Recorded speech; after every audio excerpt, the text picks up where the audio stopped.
आज की सबसे बड़ी खुशखबरी यह है कि आपका प्रॉपर्टी के ऊपर एक्साइज टैक्स माफ हो गया है और ये बहुत बड़ी खबर है क्योंकि बहरिया और डीएचए के अंदर जो लोग परचेज किया करते थे उनको सबसे बड़ा जो प्रॉब्लम हुआ करता था वो आपका एक्साइज टैक्स हुआ करता था कि आप प्रॉपर्टी के ऊपर एक्साइज टैक्स जो आपका सेलर है वो दिया करता था। जो सेलर एक्साइज टैक्स देता था वो आपके रेंटल रिटर्न्स के ऊपर दिया करता था कि एक अपार्टमेंट की जो रेंटल वैल्यू है उसके ऊपर उसको जो है वो टैक्स देना पड़ता था। और अक्सर प्रॉब्लम ये हुआ करती थी कि अगर आप अपार्टमेंट के ऊपर खुद रह रहे हैं या किसी घर के ऊपर खुद रह रहे हैं उसका भी एक्साइज टैक्स देना पड़ता था। ये आपके लिए नाइंसाफी थी, लेकिन अब गवर्नमेंट ने एक बहुत अच्छा फैसला किया है कि अगर आपकी अपार्टमेंट की डीसी वैल्यू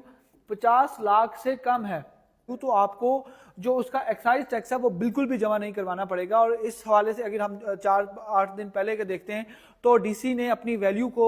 जो है वो दोबारा से नई वैल्यू जारी की थी जिसके अंदर बहरिया फेज 8 के जो अपार्टमेंट्स हैं वो सस्ते हुए थे और जो शॉप्स थी फेज 8 की अपार्टमेंट्स की बहरिया टाउन रावलपिंडी के अंदर वो सस्ते हुए थे। तो बहरिया के अंदर जो अपार्टमेंट खरीदने वाले लोग हैं उनकी तो डबल फायदे हो गए। अगर आप कोई 1 बेड या 2 बेड अपार्टमेंट लेते हैं जिसकी एक्चुअल वैल्यू जो है वो 1 करोड़ के आसपास है या उससे थोड़ी कम है और डीसी वैल्यू उसकी 50 लाख के लगभग होगी तो वो उसके ऊपर आपको सेलर को एक्साइज टैक्स नहीं देना पड़ेगा। तो डेफिनेटली सेलर आपको प्राइस के ऊपर डिस्काउंट दे देगा। इसी के साथ साथ दूसरी बड़ी खुशखबरी यह कि अगर आप बहरिया के अंदर सफारी होम्स खरीदते हैं जो बिजली पानी गैस के साथ 5 मरला आपको 1 करोड़ के लगभग कीमत के अंदर मिल जाते हैं, 1 करोड़ 20 लाख के आसपास, उसके अंदर आपको बड़ा डिस्काउंट है। फाइबर होम्स आप लेते हैं या 1 बेड या 2 बेड अपार्टमेंट लेते हैं आपको एक्साइज का टैक्स माफ हो जाएगा। बड़ी सस्ती और रीजनेबल कीमत के अंदर 30 से 40 लाख के अंदर आपको 1 बेड और 2 बेड मिल जाते हैं बहरिया के अंदर फेज 8 के अंदर। हासिल करने के लिए हमारे नीचे दिए गए नंबर 0337 777 3325 पर कॉन्टैक्ट कीजिएगा ताकि आपकी इन्वेस्टमेंट को सेफ एंड सिक्योर बनाया जा सके।